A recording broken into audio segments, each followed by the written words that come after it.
man. He sounds really good. Before we go kind of into a little bit too far, I do have a little bit of news about, because I'm on assignment or whatever, I don't have much on Sunset. We did have you talking about Terry. We definitely want to say, glad that he's okay. That was some hard news and stuff to take, when I heard about it. Again, man, we can't stress enough, here at Moxie Media about both the tracks. Sunset Speedway Banks, Willamette Speedway, track fire safety crew are some of the best in the Northwest. No doubt. And, we talk about, it's just, hands down. We talk about Bakersfield, and the incident that happened there, and not having a kind of legit fire crew. We are just so thankful and so privileged to be able to have the fire crew that we do that goes out every single week. Again, hands down to both our fire crew. Our Absolutely. fire crew actually had a incident. We now call them the newbies. This is the new and up-and-coming 4B drivers. Happens to be is that Gumby, I'm sure everybody knows Gumby Batalja. Right. His daughter, Kaylee, drives a 4B. Just happens to be in the trophy dash. Her and Sarah got into it coming out of turn number 2. Spun her a little bit, kind of got the left rear, put her into the wall, and up and over she went. Did a full complete rollover. Immediately, of course, fire safety crew was out there. And again, because of the fire safety crew and because of the efforts that they take in fire safety, helmet, neck restraint, of course, fire suit, paint, all that type of stuff, she walked out of that. A little banged up, nothing too major, whatever, just a little bit of headache. Right. But again, our fire safety crew are top notch. Well, and let's talk about that real quick because I know you posted that video on Moxie Media Promotions on Facebook. And what's cool about that? Now, what's cool about that video you posted? You see the wreck out of turn 2, the contact. You see her hit the wall. You see the car flip. And, I mean, that car is barely at a rest. And what's cool about that angle that you posted is you can see almost the whole track. You can see the immediate response of that safety crew at that track. They're en route, and that car has barely come to a rest. That kind of shows you these guys are doing their job. They're taking this serious. They're watching all the way around the racetrack. They're communicating on the radios. I mean, that is so important because response time makes a difference, especially when you're talking about the risk of fire. And there was some fluid on the track in that deal. Well, Nikki definitely takes, Nikki Gamble, our track promoter, definitely takes very, very serious, about that. And they have them staged around, certain people look at the front stretch, certain people look at the back, corners and everything else. A push truck driver, Danny O'Neill Sr., he's on top of it and stuff too. These guys are very, very good. They're always in their vehicles. And I think because of listening to, I want to say listening to our show, but just because, they do their research and stuff for these tracks. They see, listen to what we talk about, like Bakersfield and tracks around the Northwest or just even back east and how they're doing their track safety. Jeremy Sinnett takes fire safety very, very, very serious, and he takes it back to his crew. And before the races and stuff, they all get there a couple hours before, and they go through a routine saying, okay, this is a new updated thing. This is kind of what I learned. This is kind of what I watched or got information on, and they all adapt to that. And usually it only takes a night to maybe a night and a half for these guys or whatever to take that new addition and apply it right to the racetrack. And like you said, you can see in that video, Trisha, that's up in my Moxie Tower, does great, great filming for us. She's on top of it, all the time. She is very, very good at what she does. Mm-hmm. And I can't thank her enough for it. But yeah, it was a hard hit. It kind of tore the car up a little bit. They're going to try to get it back out there. Not really sure. If not, then I do have a word from her mom and from Chris is that if that's the case, then Chris will step out of his 4B car and allow her to finish out the season. No kidding. Yeah.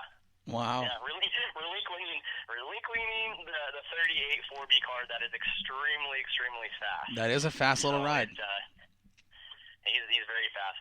He's enjoying the sprint car ride that he's got from Jag Racing. He's adapting to that pretty well. He did pretty well here a couple weeks ago when they had the non-wing sprint car race up there at Sunset. So he's having a lot of fun, but he's giving the reins over to his daughter and stuff too. He says, hey, if we can't actually really get her car back to going, then we'll step her into my car. So that's a pretty good story right there. Wow. That's pretty cool. And talk about a big transition from 4-cylinder cars to sprint cars. You can't make a bigger jump, really. That's huge. That's right, and he loves it. he likes going. He says he loves the 4B car. He said it was kind of a different change from going from that to a 700 plus horse, 360 Sprinter.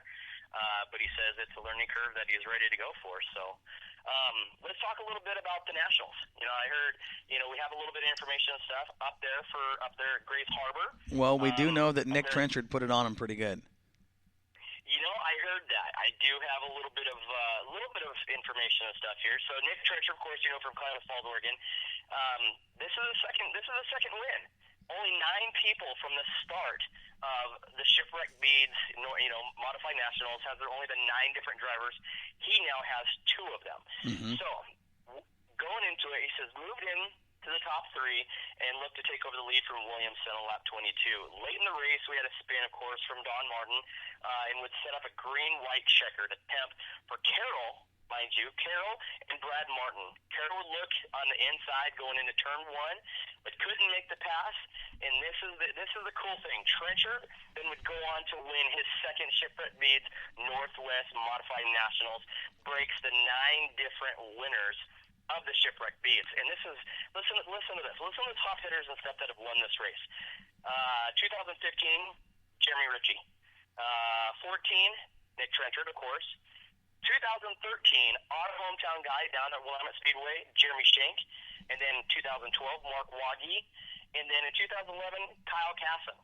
Those are some top hot hitters from all over the country that come up and do this. And to get a second win of all things, that's an awesome deal for those guys, and congratulations to them. No doubt, yeah, congratulations. That's a big race to win. We talked about that earlier in the modified portion of the show, and that is, and it truly has become the premier modified event in the Northwest region.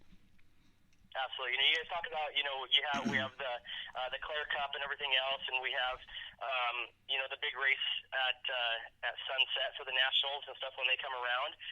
They go to the 6 different tracks, and it's awesome to see the Northwest growing the way it has. Joel knows. With Drager Performance and stuff, he's the top man over there. Really not sure that he was the top man when I first saw him at our car show because he didn't have transmission and stuff in the car. But hey, that's just Joel. Don't forget some things. Oh, come on now, Josh. These are tires on the car. Right. I love it. I gotta give you some. You're doing, man. Thank you so much for filling in, man. You are welcome. Any time. You're an awesome voice for the show.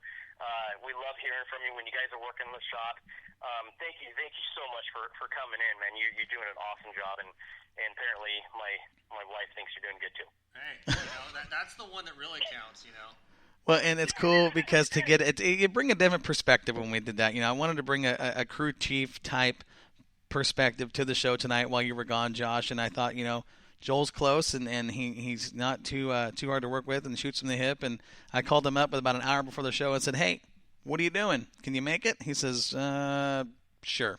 So here he is, and he's done a decent job. I'm kind of proud of him.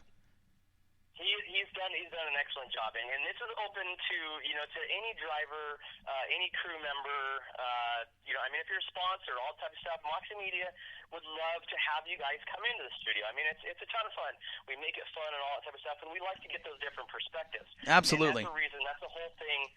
What Moxie Media and stuff is for. It's not just for us. It's for you, the racers, me, everybody. Come on in, have a ton of fun. That's what it's all about, and we do a good job at having fun. I know that, but so I know that we'll be seeing you back in the studio next week. That's the plan. Absolutely. Just tonight was one of those deals where you kind of got a late mission and it didn't work out, but that's okay. We shot from the hip, we made it happen, and we'll keep the show going week in and week out for these guys. And we've got some things to talk about here in the next couple of weeks that are going to be good, some big stuff. And again, safety is something that I don't think we'll ever stop talking about here at Moxie because it truly is one of the most important thing in racing. Right, no kidding. I'm actually walking in back from the shop and stuff, and I'm looking at this young little man standing here at the door, and he's saying hi, and kind of looking at Trisha. She's sitting at the computer and stuff right now, and just thinking, man, we're gonna have another one of these. This God, I hope for a girl. Well, now you better hope for one, because I saw the little video of him in his big wheel, the Power Wheels, Race car, and literally, he just walked back out to the shop and stuff, and he's sitting right in it right now. I'll take a picture, and he's in this thing. He's ready to go, dude. He's off the video I saw, the smile on his face driving that thing. He kind of got it figured out, and he was like, "Hey, this is pretty cool. I'm having fun." 18 volt. The thing used to be 12 volt. We hooked up, of course, we had to Tim Allen it and hook up a faster battery. Do you get you got a Benford 650 battery on there? We have an 18 volt battery now, and it has 2 speeds. It has a low and a high, and he found the high the other day, and you see me running. It's awesome. So powered by Benford. Yep, that's gonna. It's gonna be a good deal, but that's pretty cool. And I'm glad watching Aiden grow it's been fun. It's fun to watch our kids grow, and there's no doubt we're gonna see him in a cart here in the next couple of years. But you better hope for a girl, man. Takes money and sponsors, yeah, right. So we can have a cheerleader and a race car driver. There you go. Then you got life made. Then you're gonna have 2 race car drivers, buddy. And then it's time to get snipped, right? That's exactly it. All right, guys. Well, I'll let you get back on with the show. It's different from being on this side. It's a ton of fun, man. Joel, you're doing awesome, and welcome to the Moxie family and stuff. And thank you guys so much for having me on from all the way up here at home. Well, keep listening and let me know how it sounds. You guys sound perfect. Of course, we sound perfect like always. So. Well, now that we got the right equipment in here, right on. And the right guys in the studio. Right. So, all right, guys. All right, buddy. Have a great night and stuff, and I'll talk to you guys later. Thanks for calling in, bud. We'll talk to you next week. See you, buddy. See you, widescreen. Bye-bye. And that was Josh Warbus, my regular co-host here at Northwest Dirt News on the Crocker's Cars call-in line. Hey, he said you're doing good. I think you're doing fine. Get those first-time jitters out, in the first 20 minutes, and then it's just 2 guys talking about racing. That's what it is. It's 2 guys talking racing and having a good time. So what is, what's next for you guys? What's up on your schedule? Because, you got some stuff where, your season's, you guys are busy in that modified. We are, and that's the thing with working on the 21A is that you never know what's going to happen. We're taking this weekend off. Matthew raced 2 hard days up there at Shipwreck Beads without me. He deserves a break as much as anybody else does. I've taken some time away. I've been really busy at work. In the ag industry, we're out there doing what we do. And you guys are in the middle of harvest. You're out there on the big rigs in the fields and top of maintaining the car. You're building customers' cars. And, you guys don't stop over there at Drager Performance. No, the Dragers do not stop. And, unfortunately, I had to take some time away to do, because, unfortunately, race cars don't pay the bills for me. And I had to, deal with some tractors and some combines. But that, that's what I do. That's life. It's called adulting. It's not fun, but right. You have to do it. And we've all done it. We've all had to step away, whether it's for a week or a month or a year. At some point, that's just part of what we do. And, but I don't know anybody that stays away. I know, right? It's just, it becomes part of you. It's a passion. It's something we do, like anybody else that plays a stick and ball sport. Exactly. I spent a lot of time on the football field growing up and up until I was 30 years old. Now, I'm paying for it, You treat your body like an amusement park for so long, it's going to catch up with you. I just hit the big 3-0, and I can already feel it. Well, wait till you're in your 40s.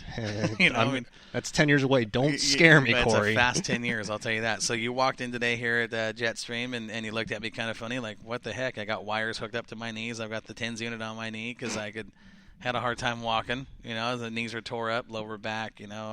Football nearly killed me with a stroke. I got hit in the back of the head, ripped an artery in my neck, had a stroke, and that was not something I'd wish upon anybody. Yep. So it'll make an old man out of you quick playing football. But those days are done, and now it's racing. Yep. And so going back to what we're talking about, I don't know what's on the schedule for Matthew and the car and everything else. I've got to get back to the shop and figure out what we've got going on there.